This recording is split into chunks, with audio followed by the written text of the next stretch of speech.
आज हम बताएंगे एक देवर और भाभी कहानी। ये कहानी दिल्ली के नोएडा की है। जब देवर और भाभी नोएडा एक्सप्रेसवे पर जाते हैं और देर रात तक वह घर जाते हुए तभी कुछ गुंडे ने आकर उनके साथ बदतमीजी और सभी जेवर जेवरात छीनने लगे, पैसे रुपए छीनने लगे। तभी देवर बोलना चाहता है, फिर भी उसको डांट देते हैं, धमका देते हैं और वह बदमाशों ने हथियार लेकर आए हुए थे। जब ज़्यादा उलझने पर तब देवर ने जब कुछ बात बोला और कहने की कोशिश की, उसको बंदूक दिखाकर डरवा देते थे और गुस्से में आकर बदमाशों ने उसके भाभी के साथ ज़बरदस्ती गैंग रेप करने लगे। और जब गैंग रेप करने लगे तब देवर ने उसका विरोध करना शुरू किया और चिल्लाने लगा, लेकिन उस सुनसान एरिया में कोई उसका दर्द सुनने वाला नहीं था। और जब बदमाशों ने उस औरत का रेप कर रहे थे तब औरत ने कहा, मेरा बच्चेदानी का ऑपरेशन हुआ है। लेकिन उन दरिंदों ने एक भी उसका बात नहीं सुनी और हंसने लगे और उसका पैर हाथ बांध दिए।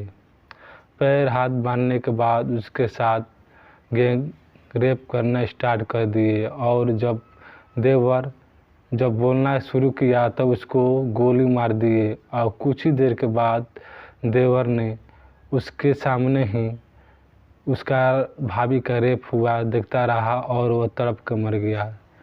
और जब रेप करने के बाद उसने एक खेत में बैठा दिया और खेत में बैठाने के बाद वहाँ से कुछ दूर पर लड़कियों को उठाने लगे और बैठाने लगे गाड़ी पे।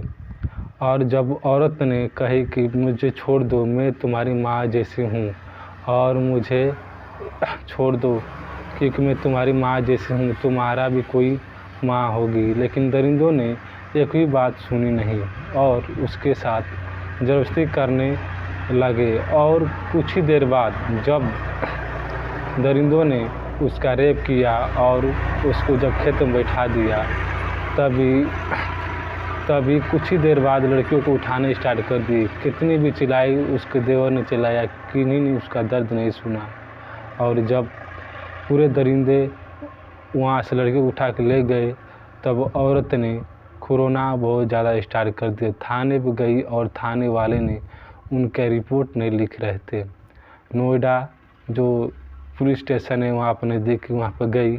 पुलिस स्टेशन वाले ने बार बार उसको परेशान किया, वहाँ जाओ रिपोर्ट कराओ, लेकिन किसी ने उसकी बात नहीं सुनी।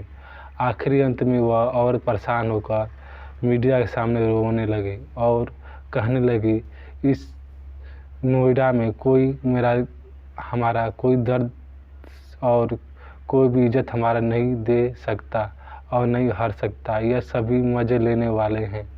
और जब इतने ही कहकर वो औरत ने आत्महत्या कर ली।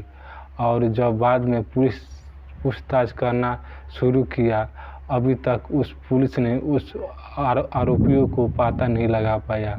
और इसका पार्ट 2 देखने के लिए हमारे चैनल को सब्सक्राइब और वीडियो को लाइक कीजिए, जैसे कि हमको मोटिवेट मिले और आपको वीडियो इसी तरह इंटरेस्ट वाली वीडियो बनाकर देते रहें। धन्यवाद।